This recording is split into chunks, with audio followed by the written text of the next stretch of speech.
What's up, everybody? Welcome to the Pick Six Podcast, CBS Sports Daily NFL Podcast. I'm Will Brinson. I'm your host. It is, if you are listening to the podcast in audio form, Tuesday, March 29th. If you are watching the podcast on YouTube, youtube.com/pick6, we are live every day during the week, Monday through Friday at 1 p.m. Eastern time. You can come hang out and chat with us if you're so inclined. Schedule your lunch break and come kick it with us. We are going to do a mock draft Monday today, but we are also going to talk about, I'm sure, the Final Four teams, and we'd be remiss. And I realize that it's like maybe 24 hours later, or like, I guess 48, or whatever, 70, whatever it is. It's probably Tuesday morning if you're listening, but it's Monday at 1. It is relevant. The fact that Will Smith smacked the ever-living crap out of Chris Rock at the Oscars in what I think Chris Rock accurately described, Wilson, as the greatest moment in live TV history. Brian Wilson joining me, by the way. Yeah. It's funny. I haven't watched a second of college basketball. I don't watch the Oscars typically. And both my team, UNC, is in the Final Four. Is that right? Yes. Against Duke. For the first time in the history of the programs. What do you think? They've never met in the NCAA tournament ever before. It's Coach K's final year, and Carolina made a run to the Final Four as an 8 seed after many people were sort of were questioning Hubert Davis's ability to coach, and now, whoo boy, made a deep run. Yeah. So what do you think about the Tar Heels? So I just got finished. I do it every Monday before the show. I just got finished. By the way, this is me buying time for Debo to cue up the clip, but go ahead. He doesn't need time to cue up the clip. The clip's already ready. Go Tar Heels. Go Tar Heels. There it is. Escaping on my own podcast. Anyway, so moving on to Chris Rock. I was on with Adam Gold. I do a half hour in the off season and full hour during the regular season. Good Lord, poor Adam. He chose me. It was his idea. Gold and I love talking to each other. But anyway, so I went on today and we spent the entire first segment. We talked to NFL for like 5 minutes. We spent the entire first part of the segment talking about the Chris Rock situation and, of course, the Carolina Duke thing, because it is a Carolina and Duke playing in the Final Four is the absolute worst case scenario for an NC State fan. Oh, yeah. This is the only thing that's going to be now. Granted, the Chris Rock Will Smith thing might push it back like 24 hours. Like, it's not quite as abundant, but this is the only thing that we're going to hear about for like the next 5 days until they play on Saturday. The entirety of your fandom is this is the worst thing that happened to our program every time the next thing happens. So this isn't like, it's not like you guys. Well, Goal was asking me, he's like, would you want Carolina and NC State to play in the championship or the ACC football championship? And I was like, yeah, I think so. Although, obviously, if you're Carolina, like for instance, as a Carolina fan, would you rather be playing Duke or somebody or not Duke? You know what I mean? Well, I prefer to play not Duke because that means they're not going to win it. Right. Because that's the fear. Like correct. Who they lose to a couple years ago? Villanova on that last second shot. On the bang, the last second shot, right? I felt terrible about that because actually I was watching Carolina. I prior to the last 2 years, I've watched every single Carolina game for the last 40 years. So I'm out of it. I can't name 2 players on that team, but I felt bad for the team at the time, but I got over it in 15 minutes. If it Duke had won, I'd be like, I have to deal with this nonsense and all the Duke. Well, that's the thing. So either one of 2 things is going to happen. Either Duke knocks out Carolina and potentially, goes on to win a national championship, or the final game of Mike Krzyzewski's career is a loss after losing in his final regular season game to the Carolina Tar Heels at Cameron. The final postseason game of his career be a Final Four loss to the Tar Heels in the only time that Duke and Carolina have ever met. If I were a Duke fan, I would be absolutely I don't know that I could even function this week. I get. I mean, they both those programs won so many national titles. Well, that's the thing is I was talking to some Duke fans and it's they're like, look, you can't play scared. Like you gotta, they're playing St. Peter's. We're probably gonna get them in the matchup. Got to embrace it and just see. Has Duke got any lucky breaks over the course of the tournament to get to this point, or have they actually played well enough to deserve to be here? Yes, it's called the officials. So that's right. The Duke's gonna Duke has happened. Not overly egregious, but there were some moments that helped them out. And they've also played tremendous, down the stretch. Their second halves, last 5 minutes of game, saved them against Michigan State in the second round where they could have gotten bounced when they were down 5 with like 4 minutes to go. So I'll ask both of you a question. Debo for the Eagles and Brinson for your NC State. It could be the football team, the basketball team, baseball. I don't care. It doesn't matter. Would you take 3 Will Smith slaps to the face in a row? Yes. For an opportunity for your team to get to the finals. They won't win it, but they'll get to the Super Bowl and or the whatever final game you want them to go to. I think to the college football playoff chip, like the championship game. They don't win it. You got it. They'll get an opportunity. They'll be there. Okay. I'm guaranteed a college football playoff championship spot for NC State. You have to take 3 in a row. Will Smith slaps to the face. You can't fall down. You can't be whining like you would 100% do. You just got to stand there and take it. I'll take 3 punches for that. Well, you would fall down on 3 punches. Close your fist if you want.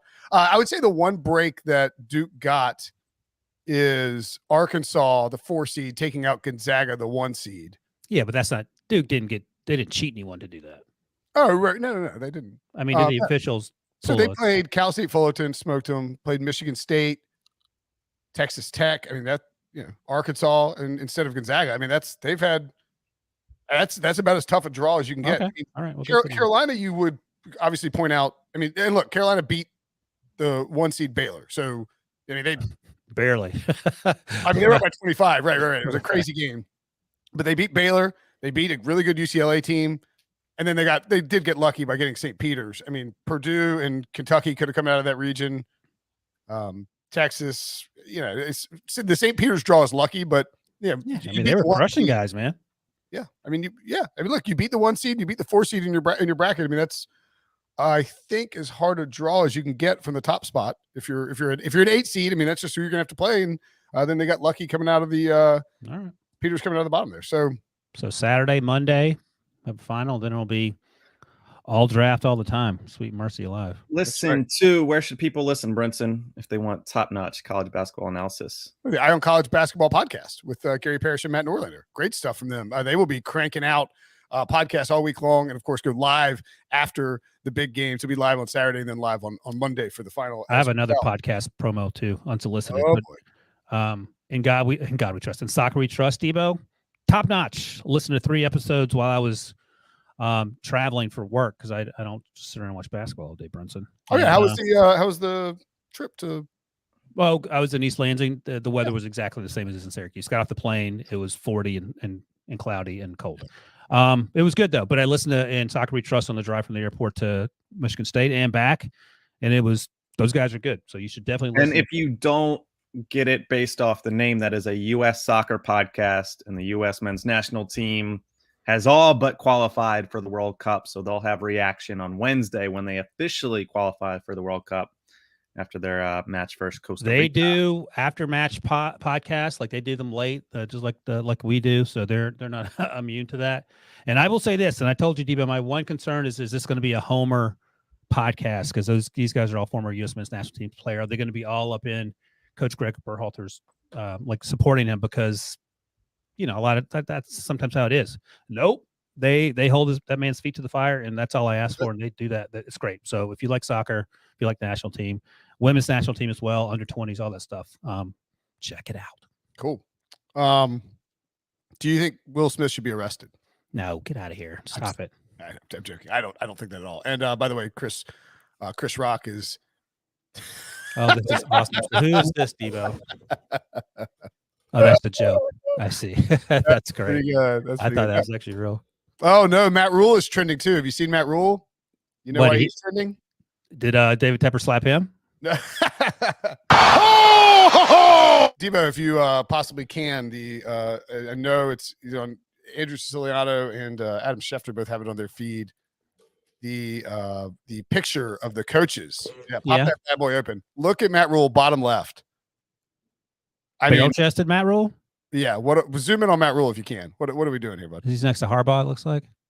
I mean, look, yeah, and then go down and make sure you look. I mean, those are not like you make several $1 million a year. Look at those pants. They're just dirty and wrinkled. And look at the cuffs. Yeah. Look at the cuffs. My God. You know who he looks like? Who? That's from the Pete Prisco summer wear. Meanwhile, like you have Sean McVay just looking like a McDermott. Oh, Sean McVay, but Sean McDermott's right next to him, right? No, that's actually Nathaniel Hackett. McDermott's Oh, okay. Yeah. All right. I struggled picking out Nathaniel Hackett. Is there any? Do you think you can name? Well, far right, bottom right corner in the white Bahama jack shirt, whatever it's called. And undershirt. That's John Breach. Is that LaFleur? It looks like Greg Rosenthal. No, that's Mike McDaniel. Oh, he looks like I'm my bad eyes in the small monitor. John Breach. Next to John Breach is I don't know who that guy is. He's been doing some push-ups. So it's just Josh McDaniels, man. Oh, okay. Who's next to Josh in the sport coat? That's Sean McDermott. Sean McDermott's dressed up like a high school principal. What is going on? Look at the pleats. Look at the pleats in McDaniels. Josh looks like he's the guidance counselor at the high school principal that he's going to get yelled at. Ron Rivera, I appreciate wearing the Hawaiian shirt. That's fitting. He looks good. I see Sean McVay. We don't skip lines. So we have Sean McVay. Oh yeah, Sean McVay, and then I don't recognize. That's Dennis Allen. Oh wow, and then Dennis Allen, Nathaniel Hackett, Matt Rule, Harbaugh. Do you know who's in between Rule and Harbaugh? That pasty big. Golly, who is that? I see to his left to that man's left is Vrabel, but I don't know. Oh yeah. To his left is Vrabel. Yeah. That guy is really pasty. Zoom in on old Arthur Smith there. Oh my God, Arthur Smith looks like he's 75 years old. So you got Arthur Smith there. To Arthur Smith's right is Debo's boy Nick Sirianni. Oh, that's Sirianni. They barely let him in the picture. Looks like. Right above, and obviously we're doing this. This is if you may want to fast forward like 30 seconds if you're not watching on YouTube. If you're listening to the podcast on audio, we're looking at the coach's photo from the owners' meeting. Right behind Vrabel is Brandon Staley, Brian Dable. Yep. Who's that next to Dable? Jets coach Robert Saleh. Oh, very handsome ball man. That's Robert Saleh. Yeah, there you go. Eberflus is in the back there. Is that Shanahan next to Eberflus? Yep, Shanahan. Tomlin. Yep. That looks like Dick Vermeil from here. I can't see who is that next. Pete Carroll, but that's a good Pete Carroll. Yeah. There you go. And then Cliff Kingsbury, of course. The thing is, the monitor is so small is that I can make out his faces. I see sunglasses and a beard and a nice haircut. Cliff Kingsbury. The toughest one might be the guy next to Cliff Kingsbury. God, that guy's taller than Cliff, so he's like 6'5", because Cliff was a quarterback. Is that guy standing is he standing on the box, you think? No. Sweet mercy. Who is that tall? Oh, that has to be Dan Campbell. No. Kevin O'Connell. Oh, gosh. Also a quarterback drafted by the Patriots as Breach dunked on us last week. You can barely see Andy Reid back there. Yeah, his little head. I see that. Isn't it Kevin O'Connell? Am I wrong? Zoom in. Wait, zoom in. Who's the... That guy's huge, though. Can't see. Yeah, I think it is him. Although, who's in between Josh McDaniel and Sean McDermott? That's what I'm trying to figure out. Man, look at 10 more coaches. That guy. There's Lovie Smith. There's next to him is Stefanski. I mean, it makes sense. Like Reed's next to Doug Peterson, but it's hard to tell. I didn't know who's next to Doug. Who's on Doug's left? It's Frank Reich. Frank Reich, okay. Oh, wait a second. I don't think Dan Campbell's not here, is he? Campbell, Belichick, Mike McCarthy, and one more person are not in the picture. Wait, who? Missing somebody? Is there a rogue? Oh, there's Matt LaFleur is next to Ron Rivera. I'm just going through the rest of these guys here. I do recognize the guy between Sean McDermott and Josh McDaniel, but I can't put a name to it. He's one of the young coaches, obviously. But that's a Super Bowl appearing coach. Yeah, that's right. Zach Taylor. Thank you. Okay. Oh my God. Jeez Louise. Zach. I was like, who is that guy? No, I recognize him. Yeah, he looks very familiar. That is the most Zach Taylor thing imaginable, by the way. Yeah. That guy, you're from something, right? Like you could be the guy that works down at the Dairy Queen, or you could be the coach of the Bengals. I just can't remember where I placed you. Could completely blank on him. And then Lovey, Doug, Frank Reich, Stefanski. There you go. That's all the coaches. Geez, Zach Taylor. Thanks, Debo, for bailing out. I was having a panic attack. I was like, brought up a list of coaches. I didn't know that's who you were looking up the whole time. I thought you were trying to figure out if that was Reed or not. No, it's definitely Reed. Kevin O'Connell he looks big. Although this photograph makes it like Sean McDermott's not that broad. I don't think Matt Rule is that broad. Breach would be killing us right now if we couldn't get Zach Taylor. Are you kidding me? He's terrible at faces. Well, we burnt through plenty of time. Let's talk some mock draft stuff. I do love the coaching photo every year, though, and Matt Rule it is fun. Yeah, it's sort of like a time capsule. Yeah, that's right. And this is the first owners meetings in person in since in 3 years. So very exciting times down there. Lots of news will be coming out of that. Yeah, I know. Everybody in the chat pointing out that we're terrible for not getting Zach Taylor. You're right. I can't even. Yeah, how do we can't even refute that. I would have known if they won the Super Bowl though. I think we would have known if Breach a bit like we just rely on Breach to get the Bengals stuff. Yeah, that's fair. All right, we're gonna talk about your big board versus your mock draft. You see this from everybody, and then this is how draft nicks and junior draft analysts should handle things. You need to have a big board where you rank your prospects in order of how you feel they slot out as a prospect versus where it's not going to match up perfectly with where they go in the draft because teams will reach, teams have different positions they need, teams have different rankings on these prospects. And like you're going to have different rankings for your big board versus say like a Daniel Jeremiah's big board, right? How much do you push up quarterbacks when it comes to the big board? You mean when it comes to the mock draft? 20? Yeah, no. So like when you're by the way, the 2024 NFL draft be held in Detroit. Oh, so we have Kansas City and Detroit? Yeah. Oh, interesting. Yeah. Vegas, Kansas City, and Detroit. We know now the locations for that. So like I guess I'm wondering, so Matt Corral, number 26 on your big board. You haven't gone 32nd overall. Is he moved up your big board because he's a quarterback, or do you just actually? And it's okay if the answer is no, but I'm just curious. Like, do you use a grading system, or do you just sort of rank them out by, sort of like do you take the list of prospects, you list out your linebackers, you list out your running backs, just sort of the process. So the process is starting with the college football season in the fall. I watch these guys, and then I get sort of initial idea of where they should be slotted in terms of like first, second, third round, and then day 3. And then once the season is over, or once like November gets around here, I'll go through and start watching them again and get a little more precise grade. And then I'll talk to scouts and about guys that have questions about. And then when you get to the Senior Bowl, you talk to more people, and the Combine, you talk to more people, and sort of start to crystallize what these guys are going to be. As for the quarterbacks, I just grade them like they're another player in terms of where they go on this big board. Like Matt Corral is my 26th ranked player, and I like Matt Corral more than a lot of media folks. I know some NFL teams like Matt Corral as their QB1. So again, it's just the disparity that you see between the league. And but in other words, Matt Corral isn't pushed up from like 35 to 26 because he's a quarterback. Okay. In fact, and I don't know if I told someone this, but I went back and watched a lot more Sam Howell. Like I watched 3 more of his games.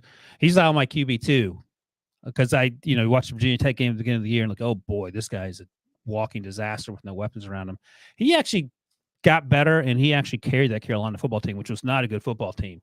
No. And I'll tell you quickly, like Prisco and I were texting back and forth because he likes his guys, and I like my guys, and he likes to tell me I'm wrong, and that's not unusual. But I don't think he'll care if I tell you his quarterback rankings as we sit here. He likes Kenny Pickett the best, Desmond Ridder, and then Matt Corral, then Sam Howell, then Malik Willis. For me, it's Corral, Howell, Willis, Pickett, and Ridder. So it just gives you some indication that this quarterback class, more than any other in the last 10 years, probably, there's going to be a lot of variation in terms of where these guys go. And the good news for you, Brinson, when you do your mock draft, it won't be a Jake Fromm situation. You could put any one of these guys as your first quarterback off the board, and no one will disagree with that. That reminds me that I have to delete that post.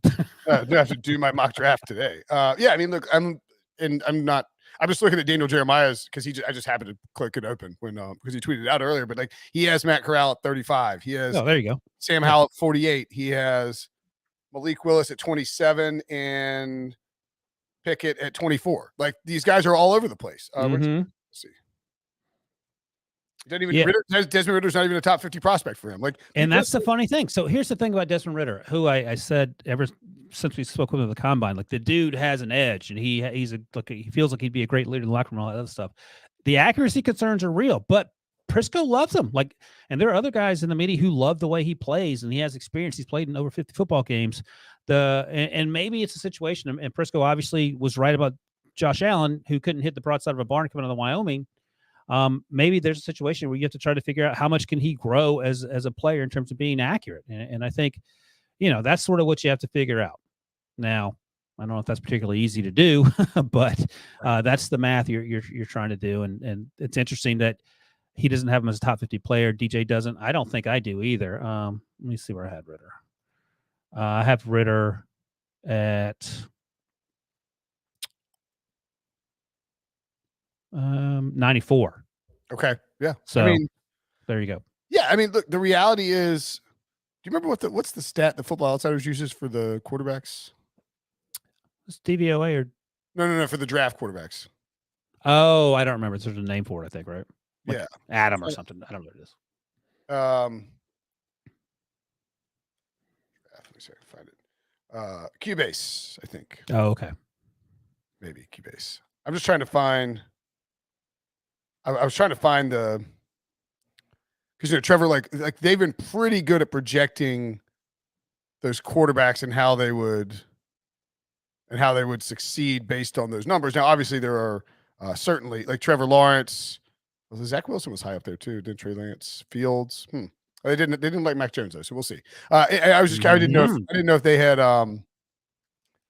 released it for 2022 yet, because I was interested to see exactly how those teams slot out. It looks like it was March 30th last year, so it should be coming this week, I would guess. Let's see real quick. Anyway, we don't need to keep lingering on this. Let's look at some of these examples of these quarterbacks. You have Matt Corral, 26 on the big board, 32 to the Lions. Sam Howell, 27 on the big board, not going in the first round. Malik Willis, 39 on the big board, going 6 overall to the Panthers. And Kenny Pickett, 44th on the big board, going 8th overall to the Falcons. That's pretty wide disparity between your big board and your mock draft. Yeah, and this is more a mock draft of what you think is going to end up happening as opposed to what you actually think is going to happen, and that's the only reason for that. And we've talked a lot about we just talked about Matt Rule and his ensemble. It looked like he just threw himself together to get out there. Maybe that's because he was trying to figure out how to solve this quarterback situation that he finds himself. So at number 6, it feels like it's going to be a quarterback because they continue to strike out in free agency and through trading avenues. Deshaun Watson obviously is now in Cleveland. So, Malik Willis, Kenny Pickett feel like the front runners. Malik Willis because of his quote unquote upside, Kenny Pickett because of his relationship with Matt Rule going back to Temple when that Matt Rule recruited him to Temple. He ended up going to Pitt, obviously. And then, of course, he's 24. He's experienced. He came back for his final year at Pitt and did really well. I have a lot of questions about Kenny Pickett.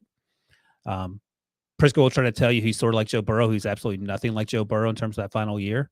But, we'll find out. That's just how it seems now. More times than not, you can be wrong about these guys because you just don't know. But Kenny Pickett doesn't strike me as someone who's going to come in and magically solve the Carolina Panthers' problems where that offensive line is still a huge issue. So my thing on this, I'm going to have Pickett going to the Panthers at 6, and it's not that I guess your buddy Chris's wishes. Yes, it's not that I think Kenny Pickett is the solution there, or that Kenny Pickett will necessarily be great for the Panthers. The connections between Matt Rule and Kenny Pickett, and David Tepper and Kenny Pickett, and the absolute desperation of the Carolina Panthers after striking out on every single quarterback. They couldn't even get couldn't convince Carson Wentz to waive his no trade clause for Carolina, which is just just embarrassing. Now, look, it could totally end up being Malik Willis, but I think the problem is Matt Rule's seat is so toasty, and the Panthers are it feels like they really need to get some wins this year. I don't know that Malik Willis, I feel like Kenny Pickett is more ready to step in 2022 and play for the Panthers, even with a bad offensive line, than Malik Willis. And I don't think that this is a case where if they draft Malik Willis, that it necessarily buys Matt Rule additional time. Yeah, that's one of your. You've had that theory for a while. That it's one thing if you're on the hot seat, you can draft a quarterback and buy yourself some time, quote unquote. But I'm with you on terms of not putting Malik Willis out there. I'm like that. I'm that way with a lot of these quarterbacks. But Prisco and Brady Quinn both think you just throw the guy out there and see what happens. That's sort of their default with these quarterbacks. And I don't know if that's making anyone better. I don't care who you are. Dan Marino in his prime on the Panthers team is going to get sacked 45 times next year. Right. So I don't know what you do. They've improved the offensive line a little bit in the offseason. Would you feel good about putting a franchise quarterback behind that offensive line? No, what they need to do is draft an offensive lineman at 6. Yes, but the problem is they don't have a second-round pick because that went to the Jets presumably for Sam Darnold. If the Panthers were to do this the correct way, you would draft an offensive lineman at 6 and just take your medicine with Sam Darnold in 2022. You have to understand that this team is, I mean, not you, but like you, there needs to be some self-awareness that Right. this team is not prepared to go win anything right now, particularly with Tom Brady coming back to the Buccaneers. I guess. I think you can do better than Sam Darnold. Like they whiffed on that one, and you can complain about all the. They just all the simply didn't need to pick up the 5th-year option.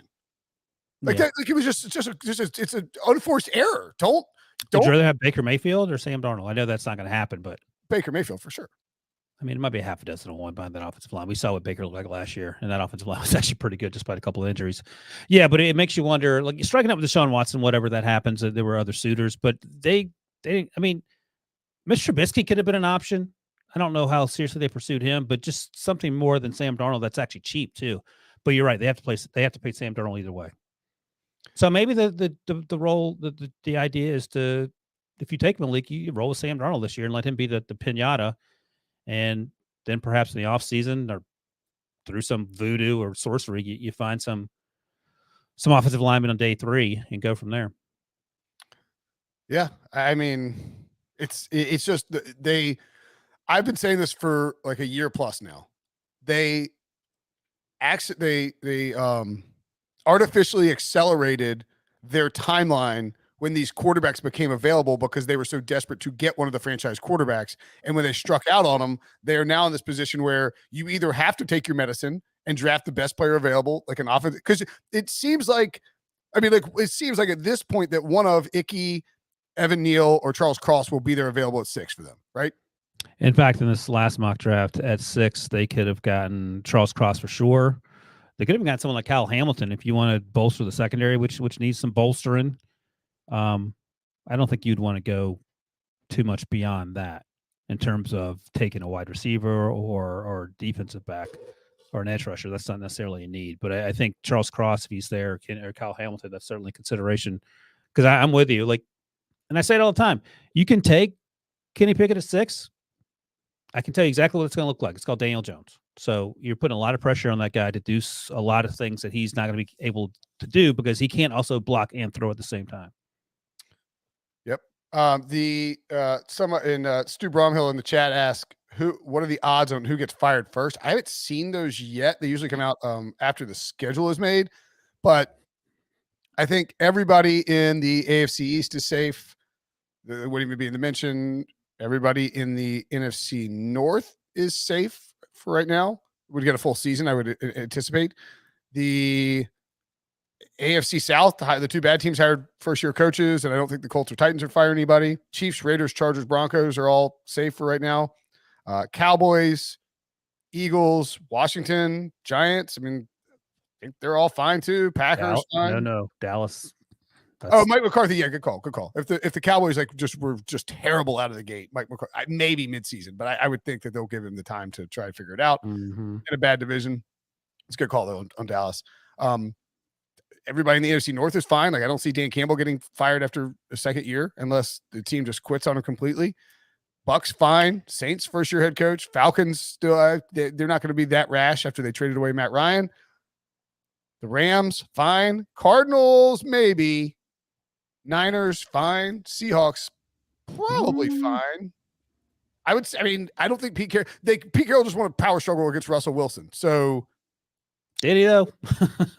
Well, I mean, they kept him and not Russ. So I don't think that they would fire him midseason. I mean, it is 2 very obvious candidates, Matt Rule and Mike McCarthy. And I think if, depending on, how David Tepper's feeling, it just wouldn't be shocking if he moved on from Matt Rule.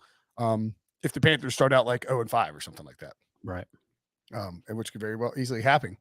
Why Big Jordan says he thinks the Panthers are trading back if Icky and Evan Neal are off the board. I think I was about to suggest that, honestly. I think that's all right, let me ask you this. Who's trading up and for what? Right. I mean, that's the problem. I don't know. Seriously. I mean, who's coming up to 6? Well, it could be somebody who, let's see. It could be somebody who is like the Falcons are at 8, the Seahawks are at 9, so that's only moving a couple spots. Well, you got to figure. All right, in your mock, I think in your mock draft, No, Prisco's mock draft, just because it was the first one I could bring up easily. He has the Panthers going Pickett at 6 and the Giants going Kyle Hamilton at 7. Mm-hmm. So if the Falcons, I don't think the Seahawks will trade up. They're more likely to trade down. If the Falcons, Jets, the Jets just picked 2 though. Washington. Oh God, there's just nobody who would trade up. And like this, the Steelers traded from 20 to 10 a few years ago to get Devin Bush. They're at 20 again this year. They ain't moving up to 10. No, I mean Yeah, that's right. They have too many things they got to sort out. Yeah, I mean, I guess the problem is that it would need to be somebody who thinks the Giants are definitely taking Kyle Hamilton at 7 and wants to leapfrog. And the thing is, Carolina might be willing to do it for a lot less. The Eagles, maybe with their 3 first-round picks. Do what? What does Philly want to trade up for? I don't know. No, I'm out. Yeah, I mean, I don't think. But I was saying, would you trade up to 6 if it cost you 15 and a second-round pick? 15 and a second. Yeah. If you're still keeping those 3 first-round picks, yeah, I would consider that. If you could get like the guy I would target is Kyle Hamilton. Because I think there's a chance that hold on, might be willing to do that because they don't have a second-round pick. Where are they getting the second-round pick from? The Eagles. Oh, I see what you're saying. I was saying like basically Carolina is like, look, we got to get we want to take a quarterback. We don't want to take a quarterback at 6 because it's going to be Daniel Jones 2.0 for us. Basically, like you call Philly, like, look, we don't even need a second first rounder. We just want a second rounder to pick up. You still have the problem of getting an offensive lineman and a quarterback. Now you're 15. I'm aware. It's a problematic situation. It sounds great to me. I don't think it's super realistic. Yeah. Yeah, it would be embarrassing for them to do it. Sweet mercy. Anyway, let's take a break, and when we come back, we will discuss more disparity between Ryan Wilson's big board and his top 10 next. Aiden Hutchinson matches up. Number 1 on the big board. Number 1 in Yachts, Jacksonville. By the way, Sam Howell's pro day is going on right now. Oh, good for Sammy. Hope he does well. I probably should have driven over there. Oh, well, whatever. Maybe next year. That's a haul. It's just a haul. Kayvon Thibodeau, number 2 on your big board, but you have him falling all the way down to 14. Do you feel like to the Ravens, do you feel like at this point that the smoke on him dropping in the draft is legitimate? It's not even smoke. Like I've talked to teams that have concerns. I talked to other people that have concerns, and I keep hearing it. So, I mean, I don't think people are making it up. And I typically don't like to bring this sort of stuff up because a lot of times it is smoke screens, but folks are wondering about it. So, I mean, whether I like him a lot in terms of the way he plays when he's on the field, but if he's not going to go that high, it doesn't make sense for me to keep putting him that high. So unless it's an elaborate smoke screen by several teams in the league, I think there are things that folks are trying to figure out as we get down the stretch here. I wonder if it's possible that Thibodeau would be a trade-up option. No. He might be there at 8 or 9. Yeah. Interesting. 14 is pretty low, but you still have him as your number 2 prospect? Yeah, it's funny you say that as we're talking. I got a note from Kyle Stackpole, our NFL editor, saying we need to update our top 300 guys in the next few days because I think our guy Denny Burkholder is going to start putting that into the mock draft machine for draft night. Not so far down the road we're looking, but anyway. So yeah, as we sit here, he's still my number 2 guy. I think I'll double check. Okay. He is. There you go. Kyle Hamilton, number 3 for you. Mm-hmm. How far down on your big board do you think you'll put Thibodeau on your updated big board? I love the way he plays. Like this has nothing to do with what he does on the field. Like I don't know if I'm going to move him down. I'll think about it. I'll give it some thought because nothing's going to change in terms of the way I graded him, quote unquote, as a football player. That dude was just destroying people when he was healthy. He hurt his ankle after the first game at Fresno State and came back and just was just as good. He's a better athlete than Hutchinson. He's just, there's some questions. It's just weird to have to talk about, but whatever. Here we are. Yeah. So yeah, I don't know. That's a good point. I can't imagine I drop out of the top 5, but we'll see. I hate that a lot of times I fall prey to the offseason, and teams do this too. Media members do it too. Everybody does it. It's just easy to fall prey to the offseason buzz. You hear it's like everybody's talking about that. Yeah, and it's an echo chamber. It's a problem. And I say this all the time, that I fell for the T. Higgins BS. Yep. And that blew up my face. And I'm glad he's having a good career, despite the fact that I bought into the nonsense. So you got to fight the power. I'm trying to think of the person that I fell for that on that I'm still mad about. Whereas like, you thought Phillip Rivers was going to be good. I remember that. No, I just think there's people did it with Parsons last year. Yeah, Parsons is 100%. Parsons is a great example. One of the greatest defensive rookies of all time. That's a great point. There's somebody else that yeah, I wonder where I had him going to my last mock draft, because I know I talked to a few people about him in the league, and they said, you know what, some of the stuff he did was just immaturity. It wasn't like he was a bad person. And as I like to say all the time, when I was 22, right, I had him falling to Chicago at 20. Ugh, gross. The only difference between me and these kids is that I was broke and no one gave a crap what I was doing. I was still doing a bunch of stupid stuff. I had the Patriots taking Mac Jones. That's cool. Nailed it. Well, that's the great thing about, like, you are in the best spot possible, because you can come in at the last moment and just survey the landscape and figure out where all the nonsense first one comes out tomorrow, though. But yeah, I mean, yeah, it is easier to sort of have this time to sit back and like to evaluate all the information and to see where people are slotted and all that. Whereas you've been doing this mock draft since the college football season, right? And it's like you sort of have to. This is version 30. I'm not even kidding. Like this. Yeah, I mean that's too many. You think? Yeah. I mean, you've done just as many as Prisco after this week. He's on one. Yeah, it's just too many. It's gonna. I mean, I get why they do it, because they do clicks and the content's there and it's important. 100%.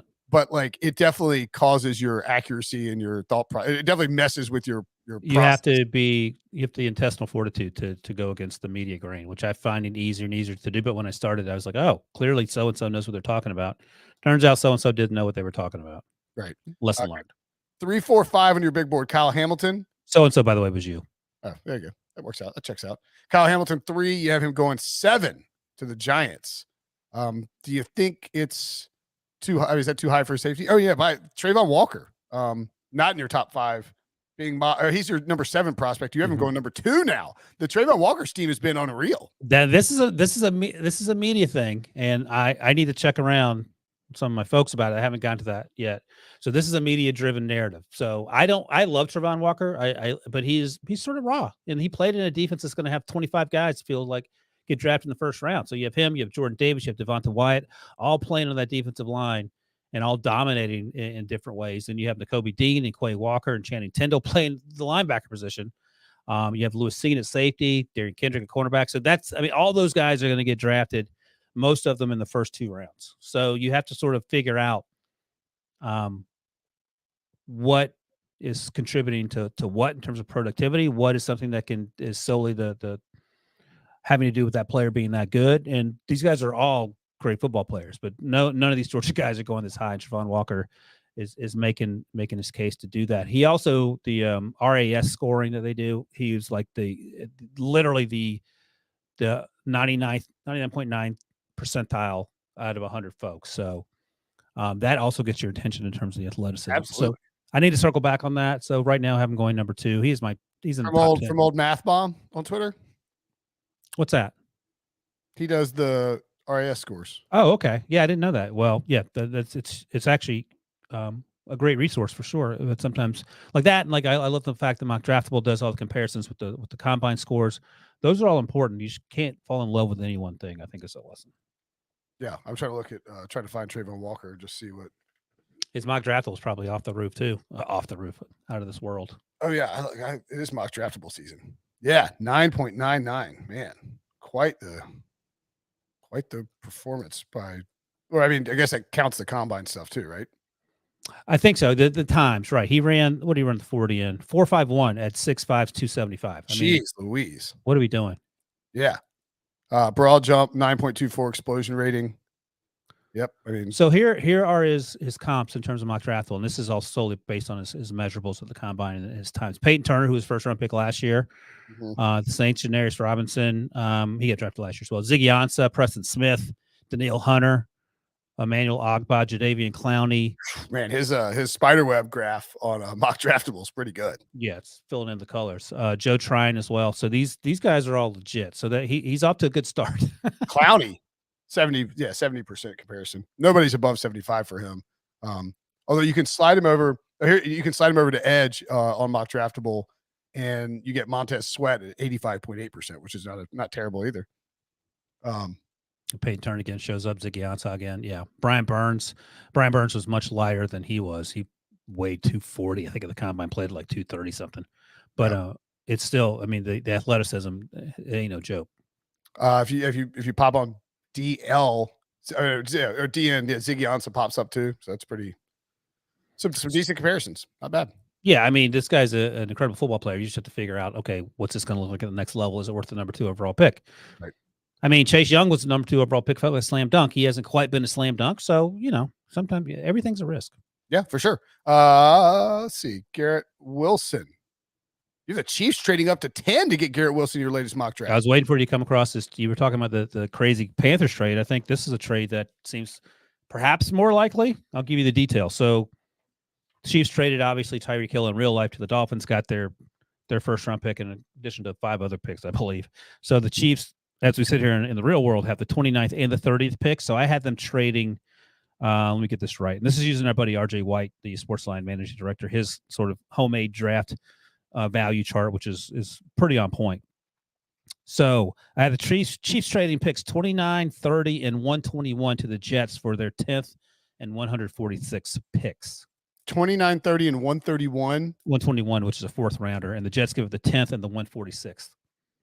Interesting. By the way, speaking of the Lions who took Trayvon Walker, remember my boy, I guess he's on there for Hard Knocks reasons, but Rod Wood is the face of the Lions currently on NFL Network, speaking with Andrew Siciliano and Tom Pelissero, which is kind of interesting that it's not the GM or the coach, it's the Lions president and CEO Rod Wood, which I think that's interesting. Why? Because I think I've been talking about how he's a lot more involved than he has been. Yeah, they got him out there, tried him out there to talk about Hard Knocks. Not talking about. He was making like roster decisions last year. Just something worth watching. Right. So anyway, what do you think of that trade? Would you do that if you're the Chiefs? You get the best wide receiver in the draft, the wide receiver in Garrett Wilson, who reminds me a lot of Odell Beckham.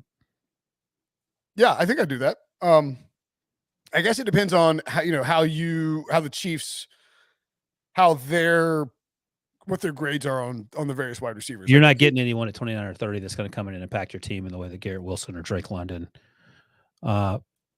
Maybe even Traylon Burks. I don't know. He ran a little slow, so I'm sure that'll give some teams caution. But Garrett Wilson and Drake London, and even Jameson Williams. Jameson Williams might be there, but you're taking a huge risk because guess who picks at 28? The Green Bay Packers. And who picks at 22? The Green Bay Packers. Yeah, that's fair. I do wonder. I mean, Devo, I'm curious I think Jeremy Maclin was an impact guy in year 1, and maybe Deshaun Jackson was too. It does feel like Tyreek Hill. Deshaun Jackson was a 2nd round pick, I think, for some off-field stuff and because of size. So that was a little. Yeah, and Tyreek Hill dropped for obvious reasons as well. Yeah. I'm just thinking like where they got him in the 5th round. My goodness. They like Tyreek Hill didn't explode until his 2nd year. I'm just sort of trying to think back if Andy Reid traditionally has wide receivers blow up in the first year in his system. I feel like they sort of take like, in other words, what I'm saying is maybe they're willing to wait and get 2 wide receivers at 29 and 30, knowing that they can cycle in and replace Marcus Valdes-Scantling and Juju Smith-Schuster if they don't work out. Well, my question to you, and I don't know if you have the answer, who are you taking at 29 and 30 that are going to be worth it? I don't have the answer to that. Right. And that's my point. I don't think anyone does because it's going to be slim pickings. There are plenty of guys that are worth round 2, day 2 value, but I don't know if I want to take them like Jahan Dotson. I don't love him at 29. He's out of Penn State. He's sort of like KJ Hamler in terms of the size. He's a different sort of player. KJ Hamler went in the 2nd round. I think KJ Hamler's a little faster. Deebo, I don't know if you have a preference between Hamler or Dotson, or you like them both equally, but I think Dotson was the better all-around receiver in college. I think he tested a little worse than people expected, where Hamler was just that speedster. But Dotson, I think, altogether is a much better polished pro product. Would you want to take him in? Like, would you take him in if you're the Chiefs in late in round 1? I mean, I've thought about like for the Eagles' second round pick, but late round 1 seems like you're pushing it there. Okay, that's how I sort of feel. So we'll see. But all right, that's good. So I mean, there's that. There's people media guys love Western Michigan Sky Moore. He's a good football player. He's not a round 1 guy. Alec Pierce out of Cincinnati. Prisco's big on him. I don't love him quite so much, but again, he's not a round 1 guy. So they're Jalen Tolbert out of South Alabama he reminds me a lot of Will Fuller. He has some of the craziest focus drops you'll ever see in your life. I just don't understand some of the drops he had, but he had a good Senior Bowl. I think he ran well at the combine. I wouldn't take him in the first round. I think day 2 is when you start thinking about him, maybe even the second round. I think I've had him going the second round, some of these multi-round mock drafts I have to do. So, I mean, I would imagine that's the math that the Chiefs are trying to figure out, like who's going to be there, especially with at 22 and 28, the Packers are going to be picking. It would be pretty surprising if Garrett Wilson, Treylon Burks, Jameson Williams, Chris Olave, or Drake London fell to them. Maybe Dotson. Chris Olave could be there. Like I don't love him as much as Garrett Wilson. Maybe Treylon Burks is there because he ran a 4.55 and his 3 cone was a little slow, but I think he's a really good football player. But then the question becomes, and we'll actually find the answer out together, because Treylon Burks reminds me a lot of like the best parts of Anquan Bolden and Juju Smith-Schuster and AJ Brown. Like, is Juju Smith-Schuster going to be a game changer in Kansas City? I think it'll be pretty good in Kansas City, but maybe not a game changer. One guy that they could trade up for too is like maybe you could trade up and get Jameson Williams, knowing that he doesn't have to be an impact guy in year 1. Yeah, I hope you don't. I don't know if you trade up to 10 to get him. That's what I'm saying. You trade up a little bit. Instead of giving up the 2 first-round picks to move up to 10, maybe you give up some of the later round picks to move up to like 17 or something for 29 to 17. Yeah, maybe the Eagles might be interested at 16 to still have a first-round pick and get some other picks on day 2 or something. Also, It's worth noting, I originally you don't do it for Jameson Williams. If Jameson Williams is the best wide receiver in this draft class, like if you're getting Justin Jefferson, but you have to wait till November to get him, I think you still make the trade at 10. I love how you have it mocked this week, Ryan, to the Eagles. Like, I would love that. Like, I'm with you. Like, there's no pressure on this team to compete right away. Draft the guy that's going to be the best. Yeah, and Jameson Williams. Oh, right. Yeah, this is a home run. I'm pretty proud of this one because Derek Stingley falls. I don't know if Derek Stingley's going to fall. That's just sort of a media talking point. Like, I like his game. And, I mean, teams have actually said, well, we haven't seen him playing forever, so we don't know where he's at. He struggled in the 3 games he played. But that 2019 season is hard to get over. He was a true freshman, and he was playing with the best players on the planet, and he was awesome. So, oh wow, so you have the Eagles getting who's the third one? Devin Lloyd, Derek Stingley, and Jameson Williams. Woo, man, making Debo happy. NFC East favorites, baby. By the way, Debo, I talked to your dude Hassan Reddick over the weekend. He's super excited about representing you in Philadelphia. Let's go. Did you really? Yeah, he's one of the guys that was working out. Oh, okay. I was like, what does he have to do with Lansing? That's cool. Okay. I like that trade spicy though. That should be the headline of the mock draft, I would hope. Yeah. Chiefs make bold trade. But who Panthers throwing another quarterback, semicolon, Chiefs make bold trade. I would do the Chiefs as the lead, but that's just me. That's breach one. That's right. Mentioned Derek Stingley. Nakobe Dean, 13th on the big board. You actually have him going in the first round to the Titans. And David Ajabo, 15 on the big board, but falling out of the first round, going 30th to the Jets as a result of, obviously, because of that injury, right? Yeah, absolutely. And maybe he falls to the second round. But again, like ACLs, Achilles, you can predict how they're going to respond. Achilles? I think Achilles is a little bit more worrisome, but sure. I mean, just your explosiveness. ACL is a laugh riot. Like, when's the last time we saw somebody not come back like easily from an ACL? Yeah, but the concern is, as Odell Beckham will tell you, you can tear it again. Oh, for sure. Yeah, I mean, Deshaun Watson has 2 ACL tears, I think. Yep, he does. Although I know some people in the league think that Achilles are easier to come back from than ACL. So I don't think I think the issue is it's not like the Tua hip situation. Where I also think with by taking a Ajabo in the first round, maybe you have a Jeffrey Simmons situation where you're glad you end up getting great value on him when he comes back. You're not rushing him back. A team like the Jets, and you get that 5th-year option on him, which is a huge deal. It sort of allows you to be a lot more patient, especially when it's one of those down at the bottom of the first round. Yep. And another name I'll mention right before then in this mock draft, I had the mock draft, the Jets drafting Tyler Smith, the offensive tackle out of Tulsa. Pete likes him a lot, and I know folks in the league like him a lot. I don't like him as a first rounder, but I have him in here just because that feels like the direction things are going. I think he's the second round pick, and I'm happy with that. But I just want to be on record saying that why he's there is because I know that some teams like him, and Prisco is big on him. I'm not crazy about him as a top 32 guy. Doesn't mean he won't be great. Just that based on what I saw last season, that he felt like more of a second rounder. All right, let's get to a couple. Let's see. Victor Garcia asks, isn't Christian Watson a potential late first round pick? He's talking about the wide receivers.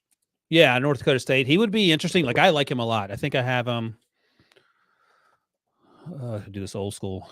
He's 52nd on my old big board here. Mm-hmm.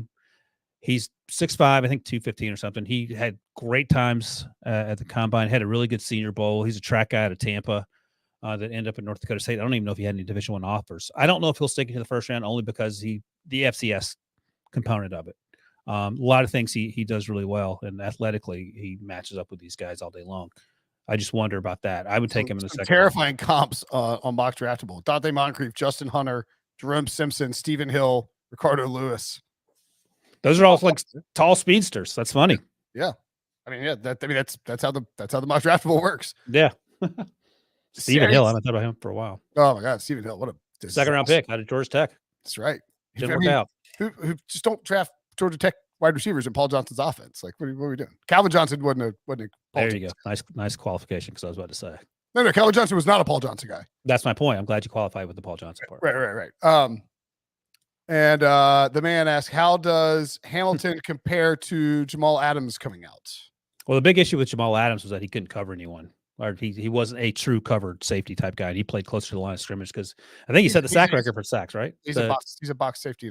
He led the Seahawks in sacks last year too. And I think he set the safety record for sacks in the season or something like that. Oh, that might be right. Yeah, I think that's right. Something crazy. Yeah. But I think Kyle Hamilton, I compare him more to, he's 6'4", number one, close to 220, and he reminds me more of a sort of an Ed Reed type. He's not Ed Reed. Ed Reed was smaller. They both ran the 4.5s. And that doesn't seem to matter in terms of the way they play, but you can line him up anywhere. He can play deep. He can play in the slot. He can play off ball if you want him to. And his versatility is crazy. His sideline to sideline is crazy. His playmaking ability is crazy. He can high point catches because he's 6'4".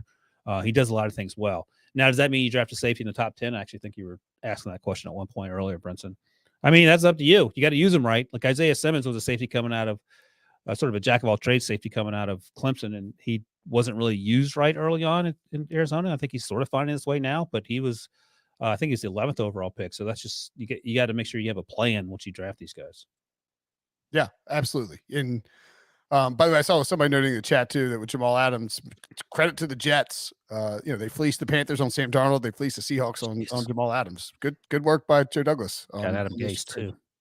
That's right. Yeah, that's right. Okay. That'll do it for Mock Draft Monday.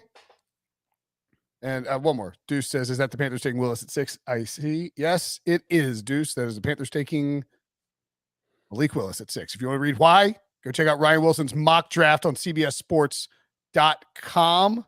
Any other thoughts on the big board players, Wilson? I don't want anyone to come up on stage and slap the taste out of my mouth, so I'm good. That's right. We're getting out of here before Will Smith storms the stage. For Wilson, I'm Brinson. Thanks for listening. Thanks for watching. Hit the like button, hit the subscribe button, turn on alerts, and of course, leave a 5-star review. If you want a mailbag question for the future, Apple review 5-star, and leave your question in there and we'll answer it. Thanks for listening. Thanks for watching. Talk to you guys later.